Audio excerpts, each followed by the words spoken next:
Hola amigos de YouTube, bienvenidos a este canal de Project Consultants.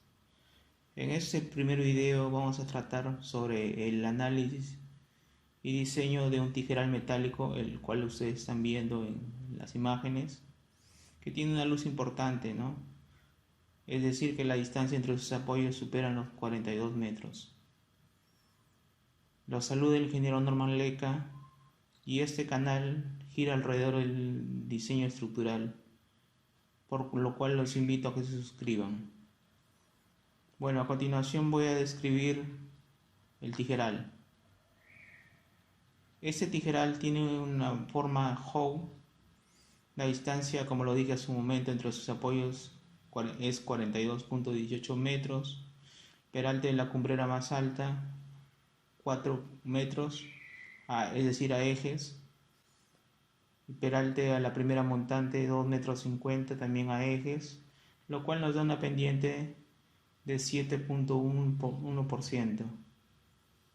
La separación entre los tijerales, como estamos viendo en el plano, es de 12 metros entre tijeral y tijeral. Esta estructura metálica fue instalado en la tienda de Maestro y Home Center en el distrito de San Miguel, en la ciudad de Lima. Como ustedes están viendo en las imágenes, estos tijerales fueron montados en obra por partes, ¿no? Ahí estamos viendo la grúa. Y a continuación vamos a ver el diseño de cargas por viento. Para esto vamos a tener como referencia la norma técnica de estructuras es 020 de cargas y la norma técnica de estructuras 090 de estructuras metálicas. Entonces vamos a revisar qué dice el artículo 12, cargas debidas al viento. Dice, la estructura, los elementos de cierre y los componentes exteriores de todas las edificaciones expuestas a acción del viento serán diseñadas para resistir las cargas, es decir, presiones y succiones, entendiendo que presión es de arriba para abajo y succión de abajo para arriba, exteriores e interiores debidas al viento, suponiendo que este se refiere al viento, actúa en dos direcciones horizontales perpendiculares entre sí. En la estructura, la ocurrencia de presiones y succiones exteriores será considerada simultáneamente.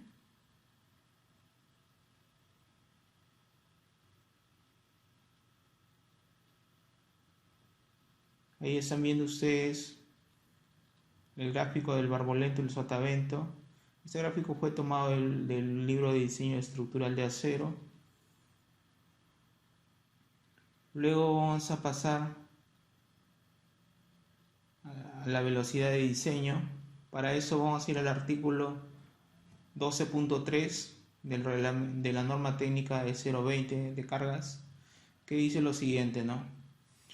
La velocidad de diseño del viento hasta 10 metros de altura será la velocidad máxima adecuada a la zona de ubicación de la edificación. Ver anexo 2 se refiere al mapa eólico del Perú, ¿no? Pero no menor al valor de 75 kilómetros por hora. Es decir, que si en el mapa eólico encontramos un valor de 55 kilómetros por hora, tomaremos el valor de 75 kilómetros, ¿no? ¿Qué más? La velocidad de diseño del viento en cada altura de la edificación se obtendrá de la siguiente expresión. Y nos da una fórmula, ¿no? Nos dice que BH es igual a B, que multiplica a H, H es la altura, entre 10 elevado a la potencia de 0.22. ¿Cómo interpretamos esto? Nos dice que donde B, la velocidad de diseño en la altura H en kilómetros por hora es nuestra velocidad de diseño, la que vamos a encontrar. BH, la velocidad de diseño hasta 10 metros de altura, eso lo obtenemos del mapa eólico. Y H, la altura sobre el terreno en metros. En nuestro caso, la altura es 13.25, ¿no? A los 4 metros de la cumbrera. Bueno, primero vamos a buscar el valor de la velocidad de diseño en la altura. Para eso vamos al mapa eólico. Ahí están viendo el mapa eólico. Y nos corresponde una cota de 65 kilómetros en Lima, ¿no? 65 kilómetros. 65 y 75 kilómetros. Bueno, tomamos 75 kilómetros y vamos a reemplazar, ¿no? Reemplazamos en la fórmula 75 kilómetros por hora que multiplica la fracción de 13.25 entre 10, esto elevado a 0.22. Vamos a efectuar esos en la calculadora, estamos viendo, entonces en la calculadora sería 75 por 13.25 por 10 elevado al 0.22 y obtenemos 79.8 kilómetros por hora. Ahora vamos a ver las cargas exteriores del viento. Y para eso vamos a revisar el artículo 12.4. ¿Qué nos dice este artículo? Dice, la carga exterior, presión, se refiere a la presión o succión, o sea, al barbolento y el sotavento, ejercida por el viento se supondrá estática y perpendicular a la superficie sobre la cual actúa. Y se calcula mediante la siguiente expresión, ¿no? pH es presión o succión del viento, es igual a 0,005 que multiplica a C. C es un factor adimensional por BH, que es el BH al cuadrado, que es el valor que ya encontramos, que en nuestro caso era 79.8. Entonces vemos que dice la fórmula, ¿no? pH, como le decía, presión o succión del viento a una altura h en kilogramos fuerza sobre metro cuadrado. C, factor de forma adimensional indicado en la tabla punto 4.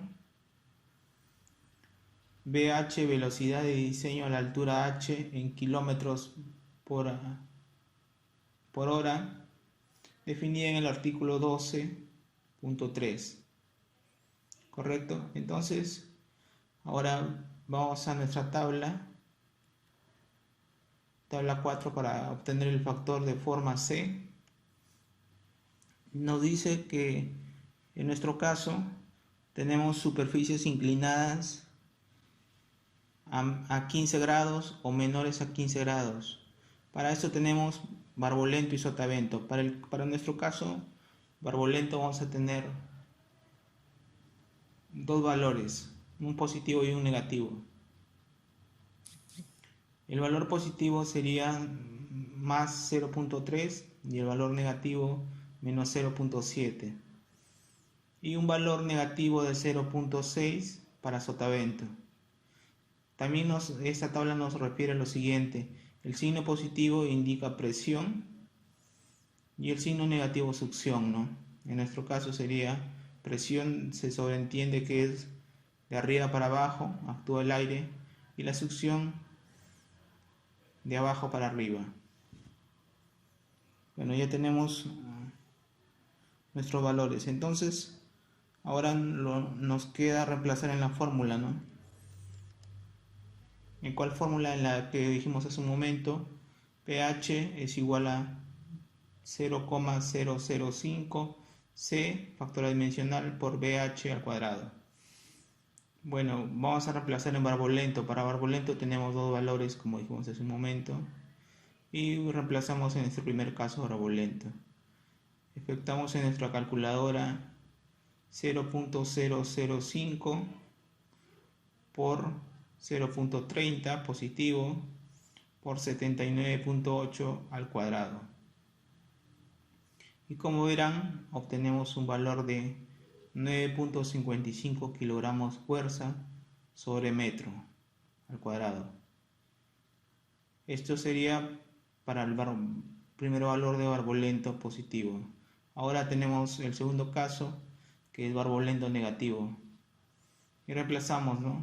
Efectuamos en nuestra calculadora 0.005 multiplica un valor negativo de 0.70 por 79.8 al cuadrado. Obtenemos un valor de 22.28 kilogramos fuerza sobre metro al cuadrado. Ya tenemos los valores de Barbolento. Ahora, por último, vamos a Sotavento. En Sotavento tenemos solamente un valor con menos 0.60. Entonces, efectuamos en nuestra calculadora 0.005 que multiplica menos 0.60 y esto multiplica 79.80 al cuadrado. Como verán, obtenemos un valor de 19.10 kilogramos fuerza sobre metro cuadrado. Ya. Solamente para este ejemplo ya tenemos un metrado previo de carga muerta. Ustedes lo están viendo en pantalla, ¿no? Nos indica lo siguiente: metrados de carga muerta. Para tijeral 7 kilos por metro lineal, la cobertura liviana 10 kilos por metro cuadrado, las viguetas 4 kilos por metro cuadrado, los arriostres 1 kilo por metro lineal, las luminarias 1.5 kilos por metro lineal, sistema de agua contra incendio 1.5 kilos por metro cuadrado. Esto nos da un valor total de carga muerta de 25 kilos por metro cuadrado. Ya, pero este valor lo tenemos que llevar a carga puntual. Entonces, ¿qué es lo que vamos a hacer? Es multiplicar este valor por metro cuadrado por el ancho tributario, por el largo y por la carga por metro cuadrado. Veamos nuestra fórmula. Vuelvo a repetir. Carga PD o carga muerta puntual es igual a ancho tributario. En este caso tenemos 360. El largo, que sería 12 metros, que era la distancia entre tijeral y tijeral. Y la carga que nos da el ejercicio, 25 kilos por metro cuadrado. Bueno, efectuamos en nuestra calculadora 360 por 12 por 25 y obtenemos un valor de 1080 kilos o 1.08 toneladas como carga puntual.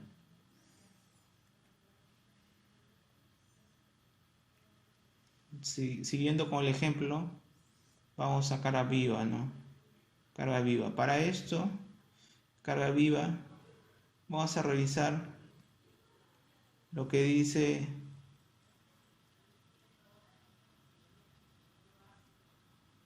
el artículo 7.10 o 7.1, ¿no? Carga viva. Las cargas vivas mínimas serán las siguientes: para techo con coberturas livianas de planchas onduladas o plegadas, calaminas, fibrocemento, material de plástico, etc. Cualquiera sea su pendiente, nos da un valor de 0.30 kilos pascales o 30 kilogramos fuerza sobre metro cuadrado, excepto cuando el techo puede haber acumulación de nieve, que no es nuestro caso, para lo cual se aplicará el artículo 11. Bueno, ya dijimos que no es nuestro caso, entonces tomamos un valor de 30 kilogramos fuerza por metro cuadrado. Y hacemos lo mismo que la fórmula que habíamos empleado para la carga muerta, ¿no? Entonces nuestra carga viva puntual sería el ancho tributario por el largo, por el valor de la carga por metro cuadrado. Lo efectuamos en la calculadora, igual los mismos valores, 3.60 metros por 12 y por 30 kilogramos fuerza sobre metro cuadrado. Y obtenemos un valor de 1296 kilos, o lo que vendría a ser 1.30 toneladas. Ahí vemos los gráficos ya con esquemas de carga muerta y carga viva.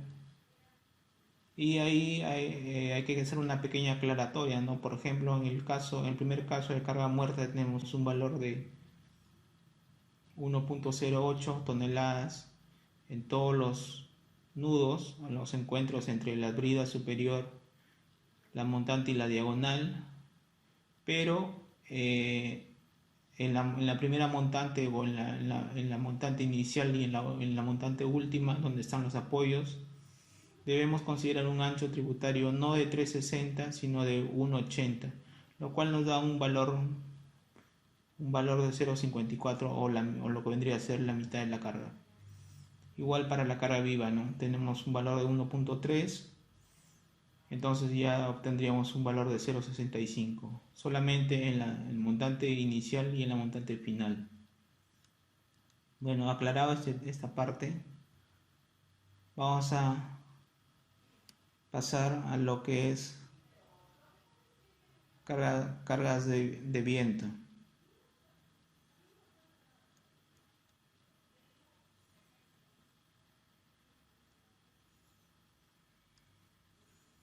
Para cargas de vientos tenemos dos casos, barbolento y sotavento, pero en barbolento tenemos positivo y negativo. Dijimos que positivo era presión y negativo era succión. Entendido que sotavento es succión, ¿no? Entonces hacemos lo mismo que hemos hecho en la carga muerta y en la carga viva y aplicamos la fórmula, ¿no? Nuestra carga puntual para barbolento sería el primer caso, ya lo habíamos hecho, sería 360 por 12 por 9,55 kilogramos fuerza por metro cuadrado. A ver, vamos a efectuarlo en la calculadora. 360 por 12 por 9,55 y obtenemos un valor de 412.6 kilos.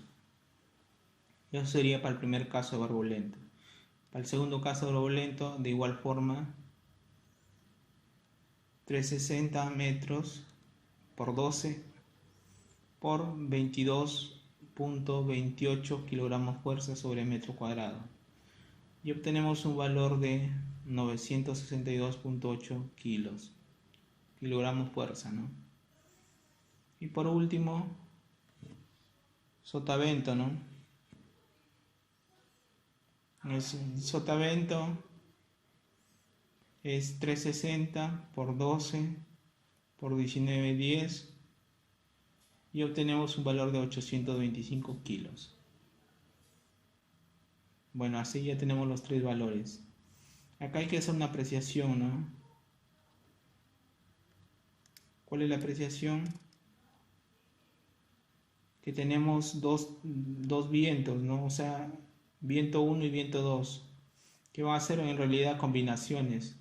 El viento 1 sería, en el caso del barbolento positivo, más el sotavento negativo, y el viento 2 sería barbolento negativo más sotavento negativo. Bien, ya tenemos la carga muerta, ya tenemos la carga viva, ya tenemos las cargas de viento 1 y viento 2. Y ahora vamos a proceder a ver las combinaciones de carga.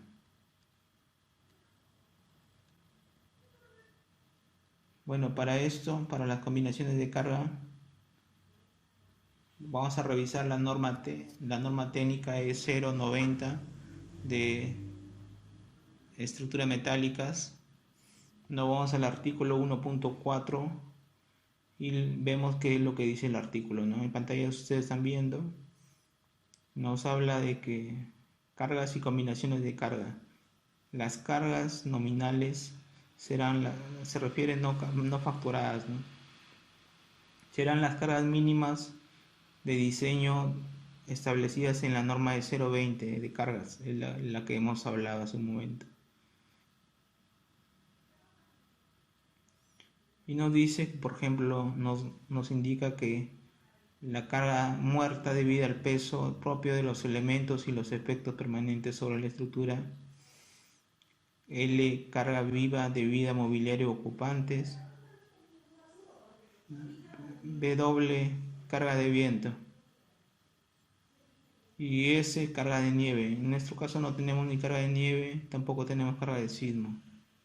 Entonces vemos lo que nos dice que la resistencia requerida a la estructura y sus elementos deben ser determinada para la adecuada combinación crítica de cargas factorizadas, y el efecto crítico puede ocurrir cuando una o más cargas no estén actuando. Para la aplicación de este método LRFD, las siguientes combinaciones deben ser investigadas. Entonces la primera combinación que tenemos es 1.4 de la carga muerta, la segunda combinación 1.2 carga muerta más 1.6 de carga viva, la tercera combinación 1.2 de carga muerta más 1.3 de carga de viento, y la cuarta combinación 0.90 de carga muerta más 1.3 de carga de viento. En nuestro caso vamos a tener 6 combinaciones porque donde actúa la carga de viento vamos a tener dos cargas, ¿no? Carga de viento 1 y carga de viento 2. Y también hay que indicar que el coeficiente de amplificación del viento ha sido cambiado a 1.6 en las últimas actualizaciones del AISC. No, esa norma no lo dice, pero nosotros lo vamos a considerar. Bueno, definidas las cargas, vamos al tema de del acero, de los materiales que vamos a utilizar. En este caso es el acero, ¿no? Debemos indicar que el acero tiene sus ventajas como material, ¿no? Por ejemplo, una de sus ventajas es la alta resistencia, uniformidad y homogeneidad, rango elástico amplio, durabilidad, que es muy importante. Mucho más importante es la ductilidad y la tenacidad, también la rapidez de construcción y la posible reutilización. Bueno, todos sabemos que el acero es una aleación de hierro con una cantidad de carbono que puede variar entre 0.03% y 1.075% de su peso, de su composición, dependiendo del grado.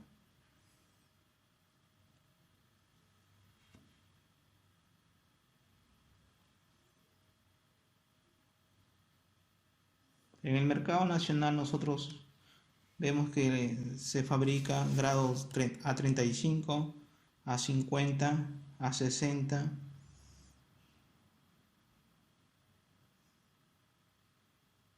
y es un producto micro aleado laminado en caliente cuya sección transversal está formada por dos alas iguales a la longitud. Estamos hablando de los ángulos, los famosos ángulos. También tenemos las propiedades mecánicas del acero, ¿no? El esfuerzo de influencia, el más conocido como el FY, el esfuerzo último, la ductilidad, el módulo de elasticidad, que es 2, todos sabemos que es 2.1 por 10 a la 6 kilogramos sobre centímetro cuadrado, y el módulo de corte G. Y por último, y más importante, el coeficiente de Poisson o Poisson, que es 0.3 del rango elástico, y 0.5 el rango plástico.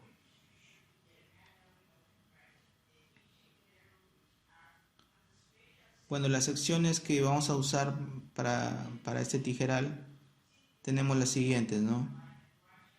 En la brida superior e inferior, dos canales de forma C de 6 pulgadas por un espesor de 8.2 milímetros.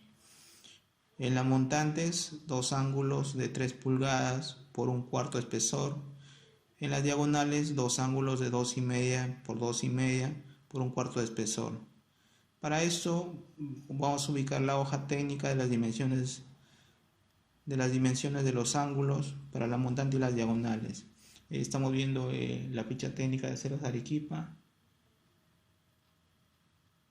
y la denominación del acero A572, y ahí ubicamos, ¿no?, las dimensiones y el peso estimado.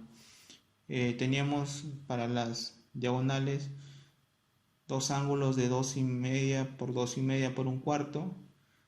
Por ejemplo, nos dice que esto pesa 6.10 kilos por metro lineal. Y en el caso de los ángulos de 3 por 3 por 1/4, pesa 7.29.2. De ahí podemos obtener el metrado, ¿no?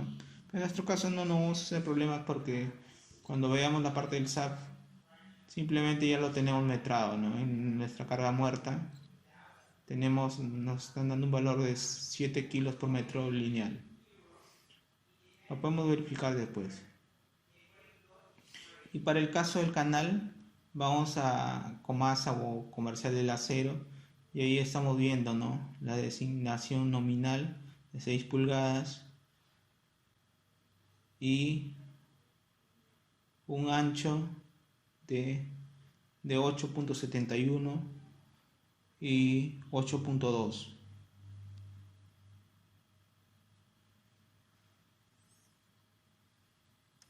Luego vamos a ver las especificaciones para el diseño, ¿no? Para eso primero es muy importante identificar y entender la naturaleza de las cargas, ¿no? En nuestro caso ya hemos definido la carga muerta, la carga viva y la carga de viento. No tenemos carga de sismo ni carga de nieve.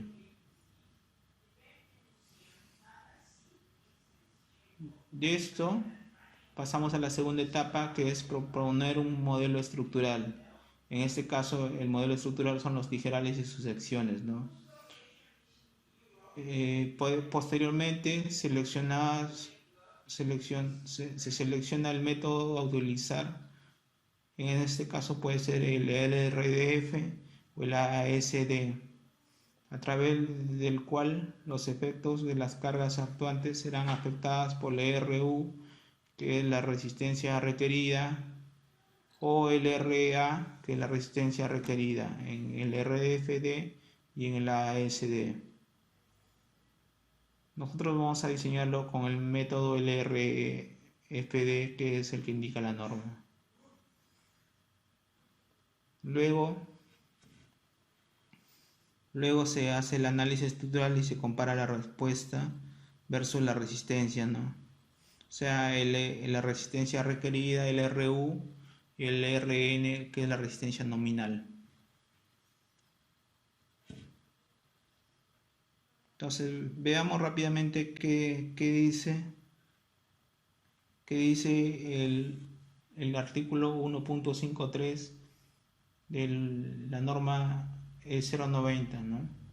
Se refería al diseño y condiciones de resistencia. Nos dice la norma lo siguiente: para el método LRFD, la resistencia de diseño, o sea, el RU, de cada sistema o componente estructural debe ser igual o mayor a la resistencia requerida por las cargas factorizadas.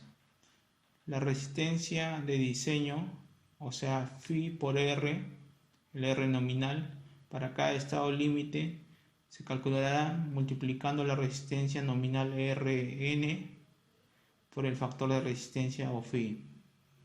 El factor de resistencia generalmente es 0.90 y 0.80. ¿Qué más? La resistencia requerida se determinará para cada combinación de carga aplicable, como se indica en la sección 1.4. Las resistencias nominales Rn y los factores de resistencia phi se presentan en los capítulos 4 al 11. Eso lo vamos a ver más adelante. Perfecto.